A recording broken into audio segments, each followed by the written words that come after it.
Well, what's up, everyone? DJ Bretley here. And today, rather than throw up a gig log, I'm going to chat a little bit, at least what I think, about DJ pools and streaming. But before I do, don't forget to smash that like button and subscribe to my channel.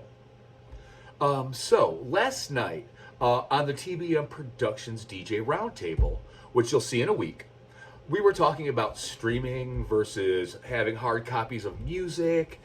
And then online today, I saw a couple DJs talking about streaming versus DJ pools and DJ pools. And it's a question that I get asked a lot as to where do I get my music from. So, with that, for starters, there's no right or wrong answer about where you get your music from as long as you do it legally.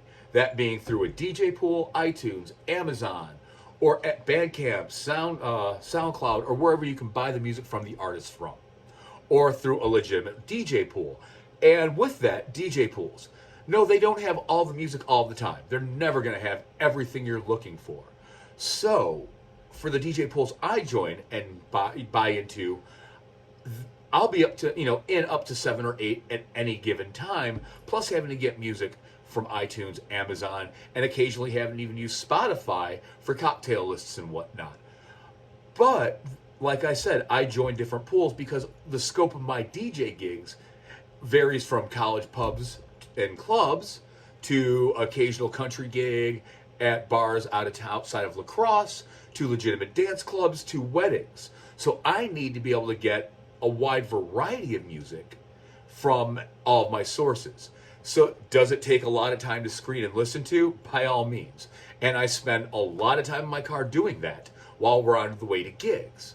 So there's no right or wrong answer about downloading from which pool should you go to.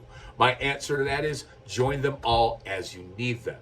And once you join for a month, you can look at whatever back catalog they have for the last, 60, 90, 120 days, or whatever they're allowed to from the record label that provided them that music. But continually rotate your DJ pools. It's a way, for one, you're not going to sound like just, every other DJ who only goes to ABC DJ pool. You'll be able to add flavor, as I like to call it, or a little bit of spice and variety to your sets with different DJ remixes or ones you come up with yourself, mashups, all of that. If you're only in one pool, you're limited to what they have. But if you join a few at any given time, for example, I'm a big fan of Club Killers, BPM Supreme, and my MP3 pool, being my 3 favorites to go to. Then, of course, when I want, my dance and house music, Beatport, and then there's Franchise Record Pool. But those are like the 5 top ones in my personal use. As a DJ, you may find other pools you like better, but those are the ones I find the better remixes in. For example, Club Killers has one of my favorite remixers in there, even Steve out of Milwaukee. Sup? And with that, Club Killers is one pool I'm always checking into. So, then you have the element of streaming. Now, because I'm a record box DJ, and for weddings anyway, my light show is pre-set up within Rekordbox. So I don't like to stream at events that I have dance lights going at, because it won't get analyzed, and I'll have to put on one of the interlude modes for Rekordbox lighting, which doesn't really match up to the light show it could have if I have the track analyzed before I load it in. So I don't like to stream ever, but I will if it's necessary. I do have a Spotify Pro account as well as a YouTube Pro account. The Spotify Pro account I have mainly because there's a lot of weddings where I'm going to need service in the middle of nowhere, and I can, the songs the couple want. For example, for Cocktail Hour, I was asked to do a whole Hawaiian-themed Cocktail Hour. Now, I have a few on my computer. I mean, I have 500,000 plus songs on my hard drives. But, yeah, I really didn't know where to start, and Spotify was a great solution for something like that. Then you also have other options, other things I've been asked to do, the entire, show tunes dinner. And that made me come up with the show tunes crate, but I'll talk to that in another video.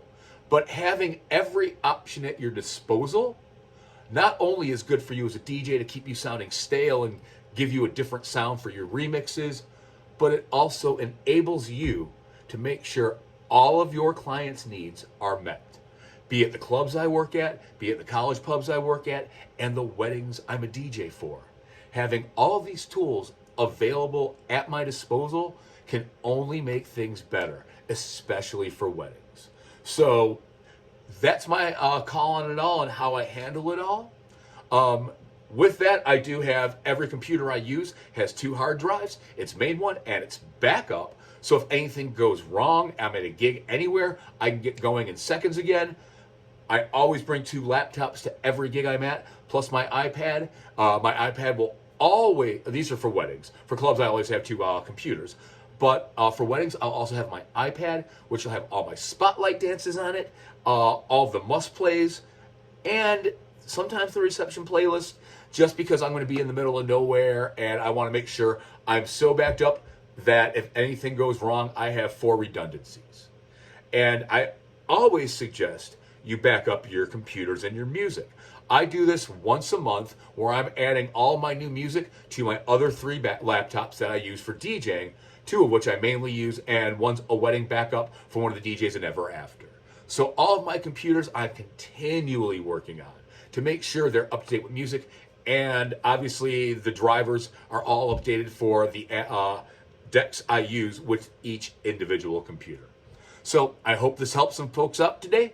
If you want, feel free to message me or drop me a line and I can chat about it with you some more. Don't forget to like this video and subscribe to my channel. Talk to you all real soon.